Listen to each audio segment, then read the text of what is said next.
My family erased me for 9 years like I had never existed.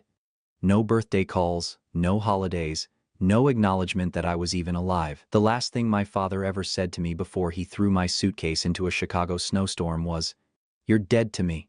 9 years later, he walked straight into my fully booked, Michelin-recognized restaurant on a Friday night and tried to kill my career the same way. He didn't come to apologize. He didn't come to reconcile. He came with a contract demanding 50% of my business and a threat. Sign it now, or he would call my landlord and have me evicted by morning. He leaned across my hostess stand, smiling like he'd already won. He told me I'd end up back in the cold where I belonged. What he didn't know, what none of them knew, was that the landlord he was about to call had already changed. And the moment he made that call, he sealed his own fate in a way he never saw coming. Before I tell you exactly what happened next, let me know where you're watching from. I read every comment. And if you've ever had a toxic family member try to claim your success as their own, hit like and subscribe. Because what happened that night wasn't just revenge, it was a lesson they'll never recover from. At exactly 7:30 p.m. on a Friday night, Lumiere was running like a precision engine. Downtown Chicago pulsed outside the floor-to-ceiling windows. But inside my restaurant, everything moved according to my rhythm. Every table was booked weeks in advance. The bar was 3 deep with reservations. The low hum of conversation blended with the soft clink of crystal and the steady brush of a jazz trio near the lounge. I stood at the pass in a pressed white chef's jacket with my name stitched in black across the chest. Executive Chef Daniel Carter. 2 ribeyes walking, halibut in 90 seconds, I called out. Heard, chef. My line answered in unison. Heat rolled off the open flames. Butter hissed in stainless steel pans, garlic, thyme, and red wine reduction filled the air. This wasn't chaos, it was control. Every plate that left that kitchen carried my standard, my name, my reputation. 9 years ago, I stood outside my father's house in wet sneakers, watching snow collect on the driveway while he locked the door behind me. Tonight, I owned the building. I built Lumiere from nothing, one investor meeting at a time. One 16-hour shift at a time. I negotiated vendor contracts myself. I studied cost margins at 5 a.m. before service. I reinvested every profit instead of buying status symbols. No flashy cars, no designer suits. Just discipline. By year 5, we were profitable. By year 7, we were debt-free. By year 9, reservations were nearly impossible to get without connections. I didn't inherit this empire. I engineered it. The dining room glowed under custom brass chandeliers. Imported Italian marble lined the foyer. The VIP room in the back was reserved for celebrities, CEOs, and city officials who valued privacy. Everything about this place reflected one thing: earned success. I was inspecting a perfectly seared scallop dish when the kitchen doors swung open harder than they ever should during service. My lead hostess, pale and visibly shaken, rushed toward me. Chef, there's a situation at the front. I wiped my hands slowly on a clean towel. Situations don't happen at Lumiere unless someone brings one in. I stepped toward the dining room, and the moment I saw who was standing in my lobby, I felt the temperature drop 10 degrees. Standing in the center of my marble lobby like he owned the place was my father, Thomas Carter.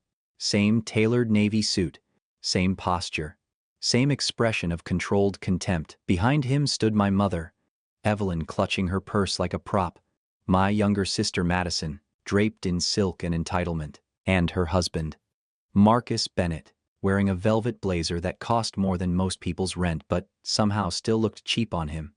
They didn't look surprised to see me, they looked annoyed.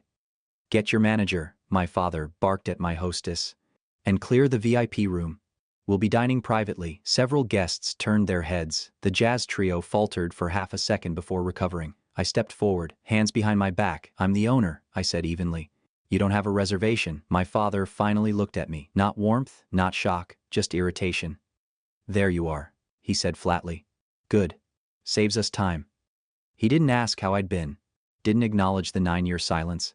He opened his leather briefcase, pulled out a thick stack of legal papers, and slammed them onto the hostess stand, hard enough to echo across the foyer. You're going to sign this, he said. Madison crossed her arms, scanning the chandeliers like a bored critic. Honestly, Daniel, I expected something more elevated. The lighting's a little aggressive. Marcus smirked beside her. You've done well for a kitchen operation, but you've capped your ceiling. You need real scaling. Infrastructure, capital strategy. I didn't respond. I kept my eyes on the contract. 50% equity transfer, immediate execution. My father leaned closer. You're transferring half of this restaurant to your sister tonight. It's time you paid your dues to this family. And if I don't, I asked. His smile widened. I'll call Harrison. He owns this building.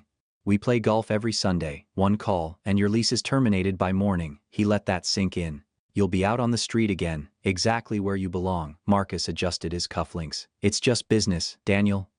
Madison and I will restructure operations. I'll optimize supply chain and vendor margins. You focus on cooking. Let adults handle the corporate strategy. I glanced at his sleeve. Frayed stitching at the cuff. Tiny detail. Big story. Madison sighed dramatically. We're pregnant. We need stability. And this restaurant is under-leveraged. You owe the family. There it was. Not love. Not reconciliation. Leverage. My mother stepped forward. Voice soft and rehearsed. Your father is giving you a chance to make amends. We can finally be a family again. Family.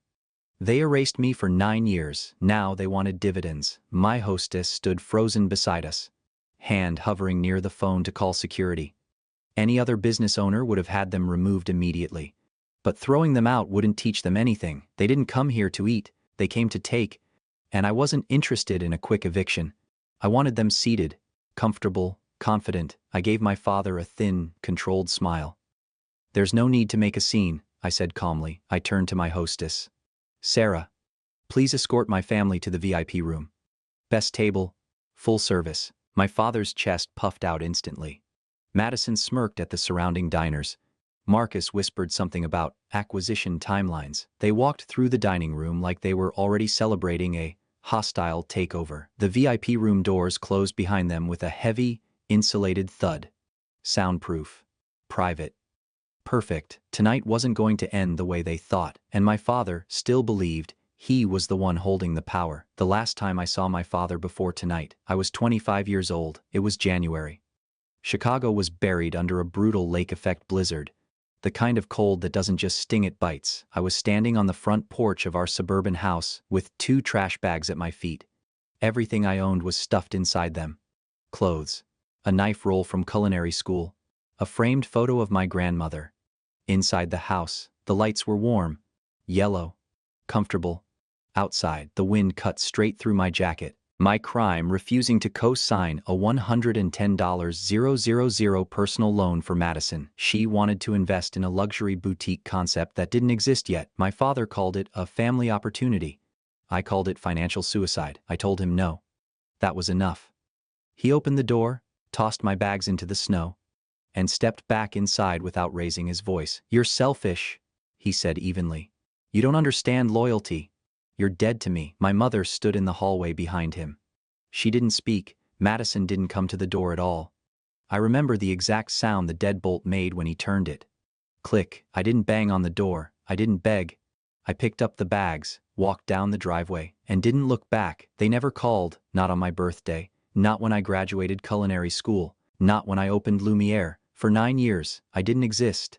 And now they were sitting in my VIP room, demanding half of what I built after they tried to erase me. Funny how family remembers you the moment you become profitable. The VIP room was exactly how I designed it: dim, insulated, controlled, dark velvet drapes, reclaimed oak table, crystal chandelier casting soft gold light over polished wood. It was the kind of room where powerful people negotiated quiet deals. Tonight, it was a stage. They sat comfortably. Too comfortably. My father leaned back in his chair like a man closing an acquisition. The equity contract rested in the center of the table, perfectly aligned with the orchid arrangement. My mother moved first. She always did. The moment the heavy doors shut, she reached across the table toward me. Daniel, she whispered, her voice trembling just enough to sound authentic. These past 9 years have been torture. A mother should never be separated from her son. I stepped slightly to the side, adjusting a fork, avoiding her hand without making it obvious. Torture. Interesting word for someone who never picked up a phone. She dabbed at dry eyes with a monogrammed napkin. Your father just wants unity. This equity agreement isn't about money. It's about connection, permanence, family stability. Madison nodded solemnly. We're trying to build something generational. Marcus leaned forward, folding his hands together like he was presenting a startup pitch. "This is synergy, Daniel. You've built a strong product. We bring structure, scale, institutional legitimacy." There it was again. They weren't here to reconnect, they were here to absorb. My father tapped the contract impatiently. "Sign it," he said, "or I call Harrison." My mother shifted tactics instantly. "You don't want your niece or nephew growing up divided from their uncle, do you?" she asked softly. There it was. The unborn child as leverage. Family reunion framed as moral obligation. Madison placed her hand over her stomach theatrically. "We're expecting stability," she said. "You owe us that." I let the silence stretch. They mistook silence for pressure. In reality, I was watching patterns. Same choreography, different stage. Guilt, gaslighting, rewriting history. My mother tilted her head slightly. "You were unstable back then, Daniel. You were angry. We needed space to protect the rest of the family." I let out a quiet breath. I wasn't unstable. I was inconvenient. Marcus chimed in again. Tone smooth but edged with condescension. "You're emotional about old grievances. Real operators don't dwell, they execute." I looked directly at him.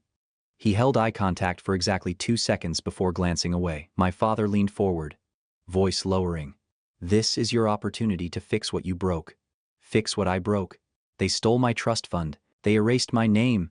They locked me out in a blizzard, and now I was the one who broke something." The manipulation was almost impressive. Wrap a hostile takeover in the language of forgiveness. Call theft unity. Call extortion family healing. My father slid a pen across the table. "One signature," he said calmly. "Or, I make the call." He thought he was applying pressure. He didn't realize they had already said too much, because Marcus had slipped earlier. And that one crack was about to split their entire illusion wide open. Marcus thought he was the smartest man in the room. He adjusted his velvet blazer and leaned back like he was about to close a funding round. "My company is positioning for aggressive expansion next quarter," he said smoothly. "We're restructuring liquidity right now. But once capital clears, this partnership will look like genius." Restructuring liquidity, I almost smiled. That's what men like him call drowning. I kept my voice neutral. "How's Series B going?" The room shifted. Madison blinked, what Marcus didn't answer immediately. His jaw tightened just slightly. "We're pivoting," he said. "New York investors are wiring funds." I held his gaze. "Interesting," I replied. "Because the Chicago Business Journal reported last Tuesday that your Series B collapsed, and that your board filed suit for gross mismanagement." Silence. Real silence. The kind that exposes bone. Marcus's confidence cracked first. "That's media spin," he snapped. "You don't understand high-level tech finance." "Do I not?" I asked calmly. I stepped closer to the table. "Chapter 11 filings are public record." Madison's head whipped toward him. "Chapter 11, she whispered. Marcus's nostrils flared. A thin bead of sweat rolled down his temple. "It's strategic protection," he muttered. "Temporary. Temporary. That's what men say when payroll is already missed." I kept going. "Your primary investors froze capital 8 days ago. Your bridge lenders are suing. And your burn rate exceeds your remaining liquidity by nearly 3/4. My father frowned, looking between us. "What is he talking about?" he demanded. Marcus stood up abruptly. "He's bluffing." But he didn't look at me when he said it. He looked at the floor. Madison's voice sharpened. "You told me the accounts were fine." Marcus turned on her. "Shut up." That single sentence changed everything. My father straightened slowly in his chair. "You said you closed a deal in New York," he said, his voice colder now. Marcus's polished alpha veneer disintegrated in real time. "It's a cash flow delay," he insisted. "A short-term liquidity constraint." Translation broke, completely broke. I let the weight of it settle. They didn't come here to scale my restaurant. They came here because they were hemorrhaging money. My profitable, debt-free business wasn't a partnership opportunity. It was a life raft. My father looked back at me, suspicion creeping into his eyes. "You knew about this?" he asked Marcus. Marcus exploded. "He's trying to divide us," he shouted, pointing at me. "He's deflecting because he knows he's cornered. Call Harrison. End this now." There it was. Desperation. The confident strategist was gone. Now he needed my father's bluff to land. My father hesitated only a second before pulling out his phone. He unlocked it slowly, dramatically. "You brought this on yourself, Daniel," he said. "I offered you protection. Now you get consequences." He held the phone up like a weapon. "One call. He truly believed he was about to destroy me. He didn't realize he was about to destroy himself.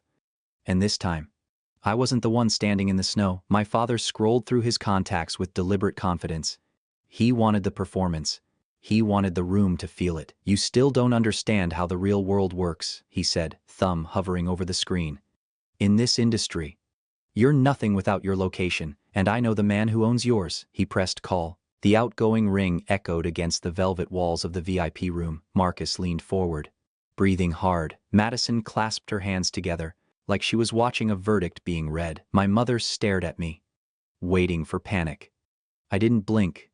Instead, I reached into my apron pocket and pulled out my phone. I opened the voice recorder, pressed record, and placed it face up on the table beside the contract. "If you're going to do this," I said calmly, "put him on speaker." My father scoffed, trying to intimidate me, "just making sure everyone hears it." Ring, ring. For a brief second, doubt flickered across his face. It was past 8:30 on a Friday night. Calling a wealthy landlord at home wasn't etiquette. But ego overrides judgment. The ringing stopped. A gruff voice answered. "Hello, William," my father boomed, instantly shifting into his country club persona. "Thomas Carter here. Sorry to bother you, my friend. I'm down at Lumiere, that French place on 9th Street. Pause. "I know the restaurant," Harrison replied. "Flat. Well," my father continued, lowering his voice theatrically, "the owner is my estranged son. He's being difficult. I need you to terminate his lease immediately. Personal favor." Silence. Heavy silence. My father pushed forward. "Just pull the plug. Evict him by Monday. I'll cover any fees. Teach him a lesson." More silence. Then a slow exhale through the speaker. "Thomas, have you lost your mind?" The shift in tone was instant. "You're calling my private line at night to illegally evict a commercial tenant, one of the most profitable tenants in that entire block." My father frowned. "It's not illegal if you own the building." Another pause. "I don't own that building." The room stopped breathing. My father blinked. "What? I sold the entire 9th Street commercial plaza 3 months ago. Closed the deal. Full liquidation." Marcus's face drained of color. Madison straightened in her chair. My father forced a laugh. "To who?" "A private equity group. All cash offer, clean and fast." Sweat formed along my father's hairline. "What's the name of the firm?" he asked. A beat. "Apex Holdings, LLC." The words landed like a dropped glass. Click. The line went dead. My father stared at the black screen of his phone. He didn't move, didn't speak. The weapon he'd drawn had just dissolved in his hand. My mother was the first to break the silence. "Thomas, what does that mean?" He yanked his arm away from her. "It means nothing, just a transfer." But his voice lacked conviction. Marcus leaned forward. "Private equity firms are aggressive. They'll evict him anyway." Madison nodded quickly. "Exactly. You still need us to negotiate." My father latched onto it. "Tomorrow morning, I'll call their executive office. I know people in this city. I'll speak to the managing partners directly." He pointed at me.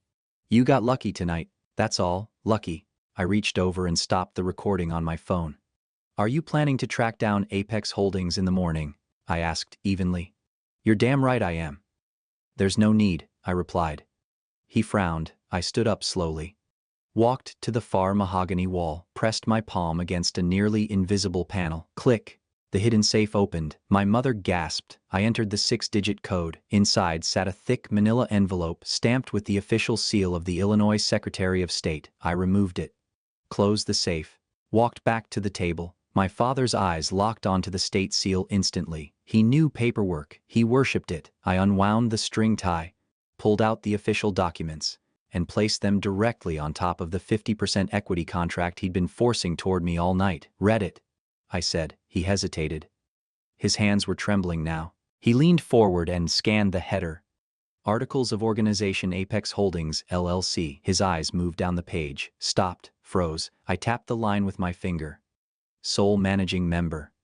"Read the name out loud," I said. His lips moved. No sound came out. I leaned in slightly. "Let me help you." I held his stare. "I am Apex Holdings."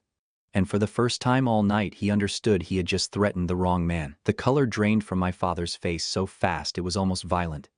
He stared down at the document like it was written in another language. "I am the sole managing member," I said evenly. 100% ownership. No board, no silent partners, no one to call. Marcus took a slow step back. Madison's mouth parted slightly. But no sound came out. My mother sank into her chair. I stayed calm. That was the part that broke him. If you'd like to threaten someone tomorrow morning, I continued, you're welcome to schedule a meeting with me. My father swallowed hard. This is a shell company, he said, reaching for denial. You don't have the capital for something like this. I let out a quiet breath. For 9 years, I said. While you were busy telling people at the country club that I was unstable, I was working. I didn't raise my voice. I didn't pace. I simply laid it out. I worked double shifts in kitchens no one wanted to step into. I saved. I invested. I studied commercial real estate. When Harrison quietly mentioned he was liquidating assets, I didn't hesitate. I looked him dead in the eye. I didn't take a bank loan. I wired cash. Marcus's jaw tightened. I own the courtyard your car is parked in, I continued. I own the marble under your feet. I own the lease you just tried to weaponize. The room felt smaller now. Air thinner. My father leaned back slowly in his chair as if gravity had suddenly increased. You're lying, Madison whispered. I slid the deed across the table. Closing documents, transfer date, 3 months ago. He scanned it again. His breathing became shallow. You marched into my restaurant tonight, I said calmly, and threatened to call my landlord. I let that hang. I am the landlord. The silence that followed was absolute. Marcus broke first. His posture shifted instantly. The arrogant strategist disappeared. Daniel, he said, tone changing completely. We may have started off on the wrong foot. I didn't look at him. He stepped closer. You have to understand this was Thomas's idea. I told him we should approach this respectfully. My father snapped upright. You pushed the equity split. Marcus ignored him. Let's think bigger, he said to me. You and I. Direct partnership. Forget the old generation. I need short-term liquidity. 250,000. Bridge capital. I'll give you 20% of my platform once we restructure. Madison stared at him in disbelief. You're begging him now, she hissed. Marcus turned on her. We're out of money, Madison. There it was. No polish, no spin. Out of money. My father looked between them, stunned. What do you mean out of money? Marcus laughed bitterly. Chapter 11 wasn't strategy. It was survival. Madison's voice cracked. You told me New York investors were wiring funds. Marcus ran a hand through his hair. They backed out. My father looked smaller now. Less like a patriarch. More like a man who just realized the foundation under him was hollow. I watched the collapse without emotion. 9 years ago, I stood outside in the snow with nothing. Tonight, they were the ones exposed. My mother finally spoke. Daniel, this changes things. No, I said calmly. It clarifies them. Marcus stepped closer again. Look, we don't need hostility. You have assets. I have vision. Together, I cut him off. You don't have vision, I said quietly. You have debt. He flinched. And you? I turned to my father. Don't have leverage. My father gripped the edge of the table. You think owning one building makes you powerful? He snapped, clinging to anger. No, I replied evenly. It makes me careful. I reached into the envelope again. There was another document inside, thinner, simpler, more devastating. I placed it on the table. You said you're the anchor tenant in Oak Tower, I said. He stiffened. Yes. 14th floor. His eyes narrowed. How do you know that I held his stare? Because Apex Holdings didn't just buy 9th Street. Silence stretched again, and this time, it wasn't shock. It was fear. My father's jaw tightened. You don't know anything about Oak Tower, he said, trying to steady his voice. My brokerage has been there for 7 years. 14th floor. Corner office. Best view in the financial district. He said it like it was armor, like glass and steel could protect him. I didn't blink. Oak Tower is a beautiful building, I replied calmly. Floor-to-ceiling windows, private executive elevators, premium tenant roster. He froze. You've been inside my office, he demanded. No, I said. But I've reviewed the rent roll. The words hit harder than shouting ever could. Marcus went still. Madison stopped breathing. My father's fingers dug into the edge of the table. You're bluffing. Your original 5-year lease expired last year, I continued evenly. You couldn't secure a long-term renewal. Cash flow was tight, so you've been operating month to month since January. Silence. The kind that exposes truth. That's confidential, he said. But there was no power left in it. When the previous ownership group overleveraged themselves, I went on, interest rates spiked. They couldn't service the debt. Oak Tower was quietly listed as a distressed asset. My mother covered her mouth. No. I acquired it 2 weeks ago, I said. And I let it sit there. I wired the funds, closed clean. No financing contingency. My father staggered back half a step. You're lying. I own the lobby you walk through every morning, I said calmly. I own the elevators that take you to the 14th floor. And I own the floor your brokerage is currently occupying, under a month-to-month agreement. His knees visibly weakened. Marcus leaned against the wall. Madison stared at me like I'd become something unrecognizable. You're not just my landlord here, my father whispered. No, I agreed. I'm your landlord everywhere. The room tilted for him. I reached into the envelope and pulled out the final document. A formal notice, typed, signed, dated.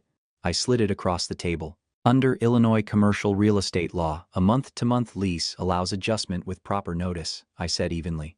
He didn't touch it. You're increasing my rent, he asked hoarsely. 300%, I replied. The number crushed the air out of the room. It takes effect next month.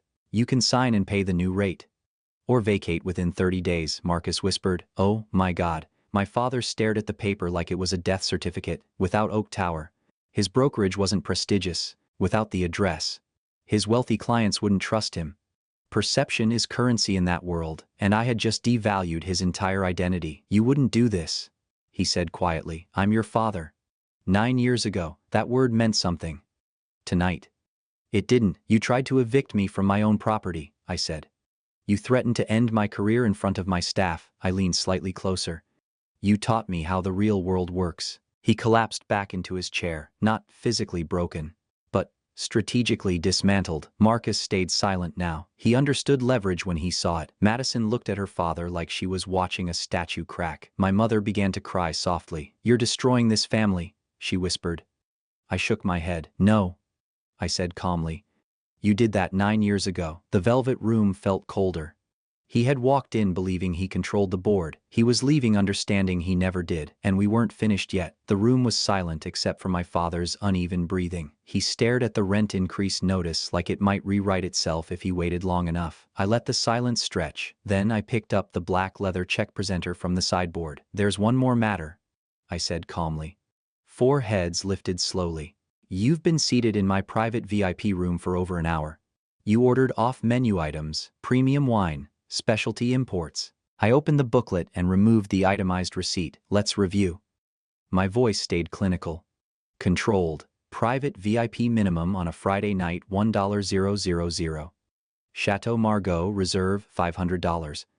Off-menu Chilean sea bass with imported white truffle oil $150. Wagyu ribeye, seafood tower, lobster mac, sparkling water, service gratuity. I placed the receipt on the table. Total $4,800. Marcus swallowed. Madison stared at the number. My father forced a brittle laugh. You're seriously charging your own family? I'm charging customers who consumed inventory, I replied evenly. He reached into his jacket and pulled out a heavy platinum credit card. Run it. David stepped forward with the mobile terminal. The machine hummed softly. 10 long seconds. Then beep. Red screen. Declined. My father blinked. Run it again. Swipe. Beep. Declined. His jaw tightened. He pulled out a second card. Corporate gold. Insert. Beep. Declined. A thin sheen of sweat formed on his forehead. He threw down a third, then a fourth, then a fifth.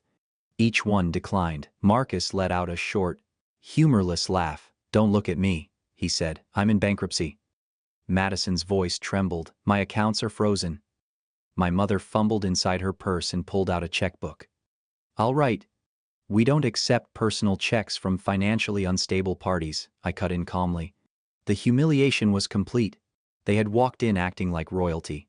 They couldn't pay for dinner. I looked at my watch. Under Illinois law, consuming goods without the ability to pay qualifies as theft of services, I said evenly. Given the amount, that elevates to a felony. My father shot up in his chair.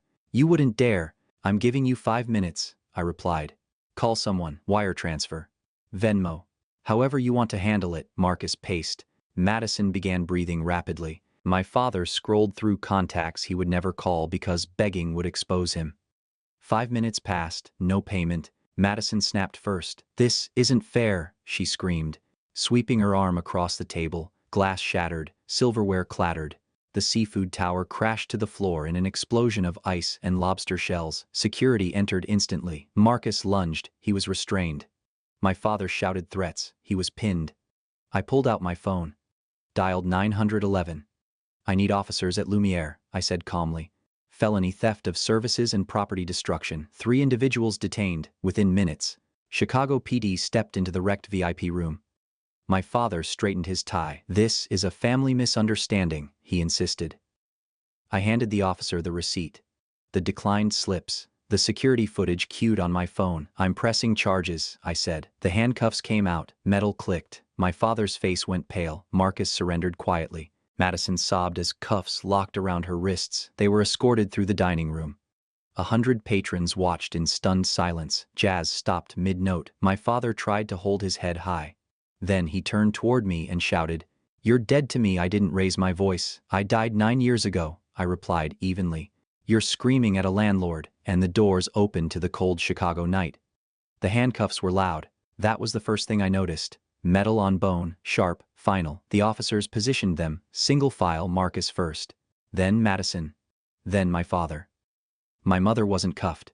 She stood off to the side, trembling, whispering that this was all a mistake. The VIP doors opened, and the sound of the dining room rushed back in.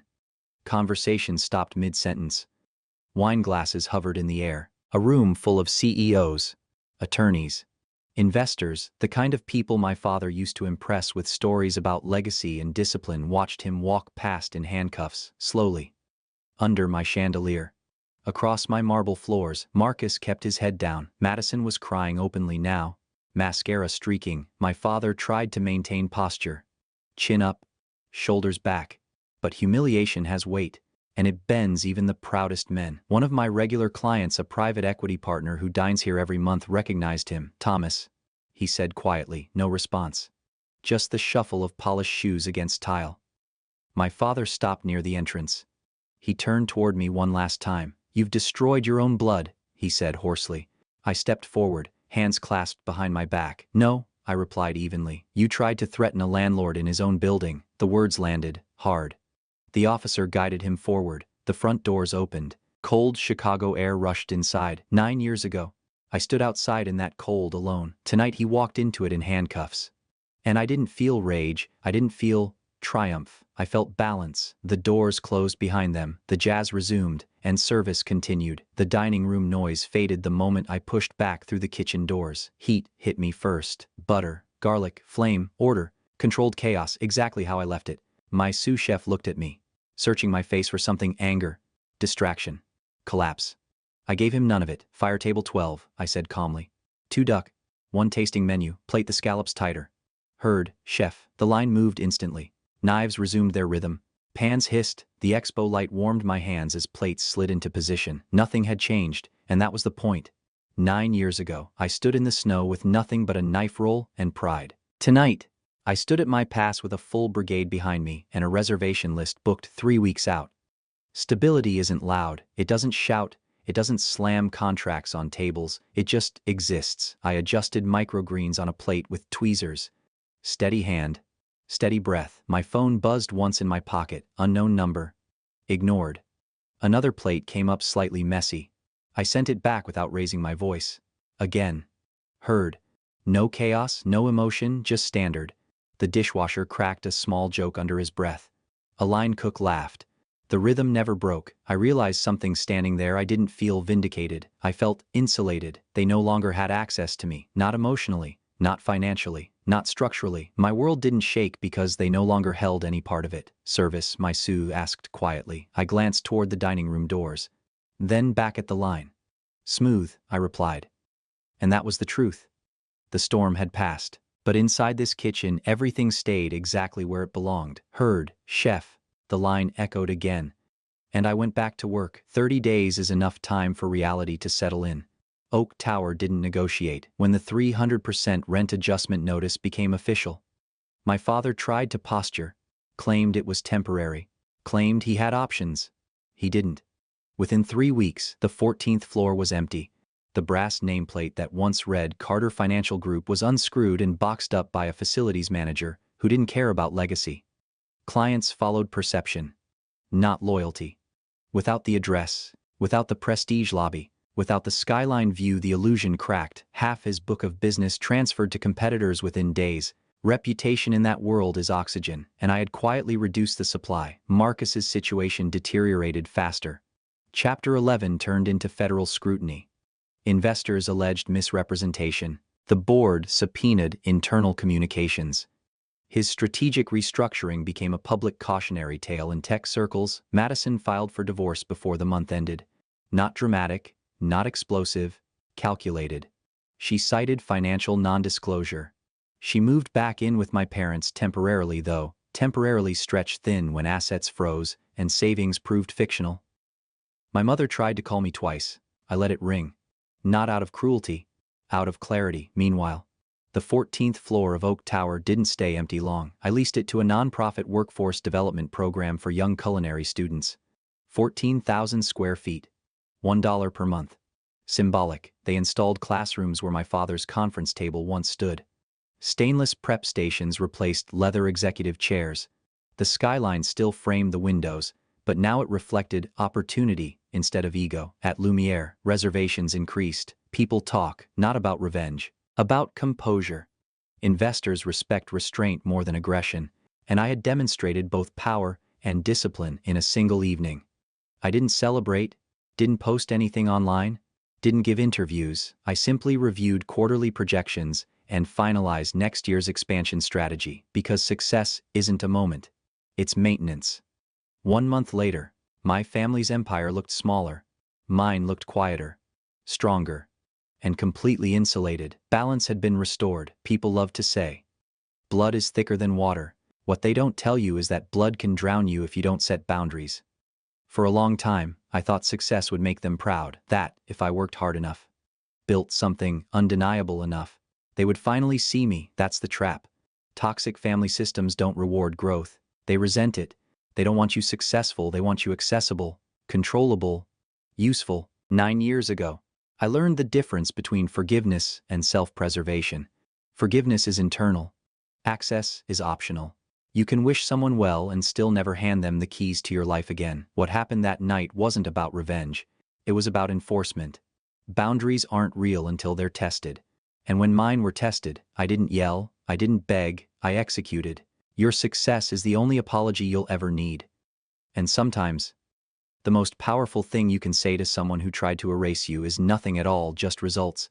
If you've ever had to choose between family loyalty and protecting your future, I want to hear your story.